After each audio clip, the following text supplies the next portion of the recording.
Pelaksanaan pembelajaran tatap muka PTM sekolah di Kabupaten Bandung sudah dilaksanakan sejak tanggal 6 September 2021.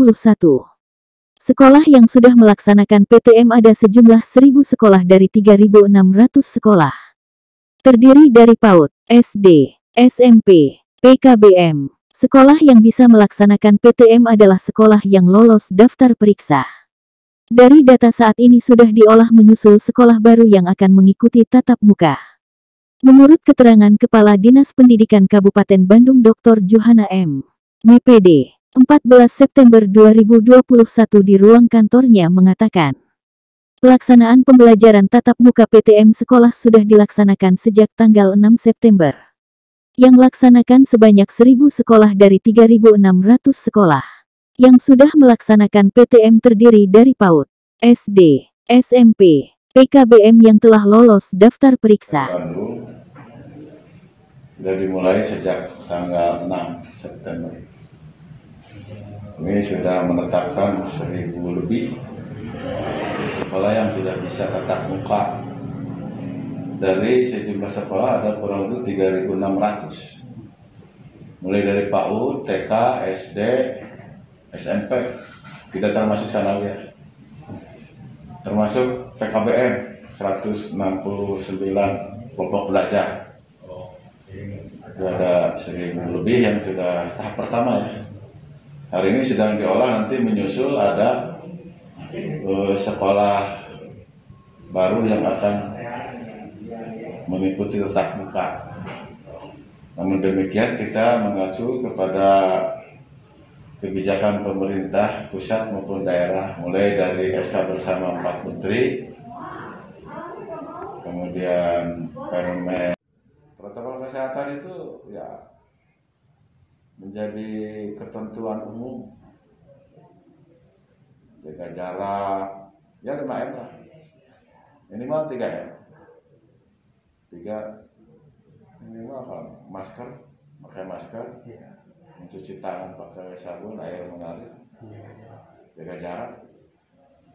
Tentunya ya tambahannya M kesananya menghindari kerumunan.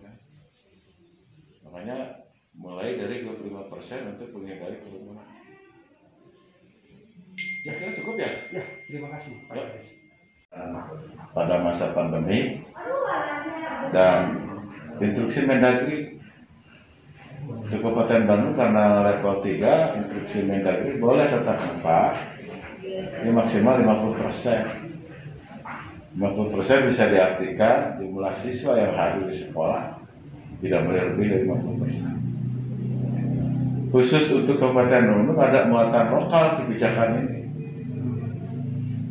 Muatan lokalnya bedas. Jadi pembelajaran ini juga berprinsip bedas. B-nya bertahap. Jangan euforia. Tahap 1, tahap 2, tahap 3. Tahap 1 penyesuaian 25% dulu. Nah, kalau tahap 1 aman, boleh pindah ke tahap 2 bisa 50%.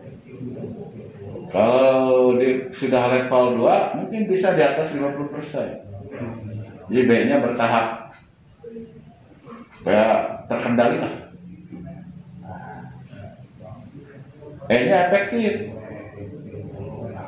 Kalaupun anak kegiliran masuk sekolah hanya 1 hari atau 2 hari seminggu, nah anak dan guru bersama-sama mengefektifkan pembelajaran tatap muka, ya materi-materinya yang esensial, karena masih kolaborasi antara tatap muka dengan daring.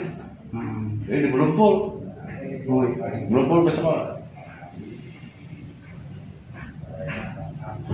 D-nya dinamis. Dinamis itu bisa progresif, pola aman, tahap 1 masuk ke tahap 2, masih aman, masuk ke tahap 3. Tahap 1 yang berisiko rendah, tahap 2 berisiko sedang, tahap 3 berisiko tinggi. Itu bisa dicirikan kalau risiko tinggi, semua siswa dihadirkan 100%. Gitu kan? Dia belum berani kelihatan. Tahap sedang mungkin di atas 50%. Sekarang masih 50% ke bawah. Dinamis diartikan bisa juga PTM ini dihentikan sementara kalau ada gejala-gejala yang mengkhawatirkan. Tapi jangan sampai ada terpapar misalnya, jangan sampai. Dinamis. A-nya adaptif. Adaptasi terhadap perkembangan pemaparan COVID, adaptasi terhadap psikologis anak, adaptasi terhadap kondisi sosial ekonomi orang tua, adaptif terhadap lingkungan, sehingga target pembelajaran PTM ini juga harus diadaptasikan dengan hal tadi. Maka munculnya yang disebut dengan kurikulum adaptasi, kurikulum yang disesuaikan dengan kondisi pandemi. Misalnya yang tadinya 1 jam pelajaran 40 menit bisa saja jadi 20 menit. Adaptasi, tapi tidak mengurangi kualitas, efektif. Terakhir S, berdas, S terakhir. S itu strategi. Strategi pola pembelajarannya adalah blended learning, kombinasi tatap muka dengan daring. 2 hari tatap muka, 3 atau 4 hari daring misalnya. Silakan kepala sekolah yang atur. Nah, aturan-aturan di kepala sekolah yang berbeda itu adalah variasi, tidak harus sama. Jadi giliran masuk sekolah, kepala sekolah yang mengatur, tidak harus sama. Kenapa sekolah A begini, sekolah B begitu? Gak masalah. Yang penting prinsipnya berdas, bertahap, efektif, dinamis, adaptif, strategi. Saya kira begitu. Mudah-mudahan level Kabupaten Bandung dan sekitarnya terus membaik sehingga pembelajaran tetap kabur, terus progresif, dinamis.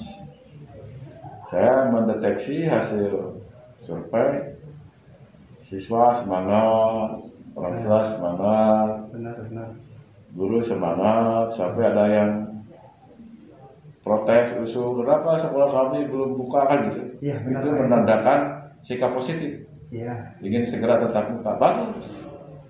Nah, sabarlah giliran. Syarat Pak sekolah yang udah anti melakukan apa syarat-syaratnya Pak? Kelihatan guru semangat, siswa semangat, masyarakat semangat. Kalau terlalu lama daring juga kan banyak resiko. Yang harus dipenuhi sekolah Pak yang melaksanakan nanti Pak itu apa aja Pak? Kadisdik Juhana mengatakan pelaksanaan PTM ini mengacu Kepda Kebijakan Pusat dan Daerah, yaitu Surat Keputusan Bersama 4 Menteri SKB 4 Menteri, Permendikbud tentang Pembelajaran Masa Pandemik, dan Instruksi Mendagri. Karena Kabupaten Bandung masuk level 3 boleh melaksanakan tatap muka maksimal 50%. 50% diartikan di sekolah tidak boleh hadir lebih dari 50%. Kadisdik Juhana menerangkan khusus untuk Kabupaten Bandung ada muatan lokal. Muatan lokalnya BEDAS. Mengenai ditemukannya aturan-aturan di sekolah berbeda-beda itu adalah variasi tidak masalah, yang penting prinsipnya BEDAS. Jelas Kadisdik Juhana. Dari hasil pemantau banyak orang tua yang mengeluhkan kualitas pendidikan anak-anaknya, mereka mengkhawatirkan kualitas pendidikan anak-anaknya apabila kondisi sekolah tanpa tatap muka. Maka pada saat sekolah yang melaksanakan PTM terlihat sangat antusias anak mengikuti kegiatan belajar. Serta terlihat juga semangat dari para orang tua yang mengetahui pelaksanaan PTM.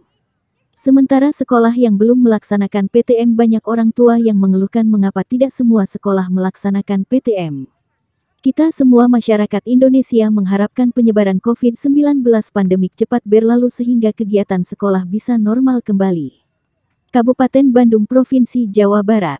Kontributor Bahtiar Galingging dan Neng Wida mengabarkan.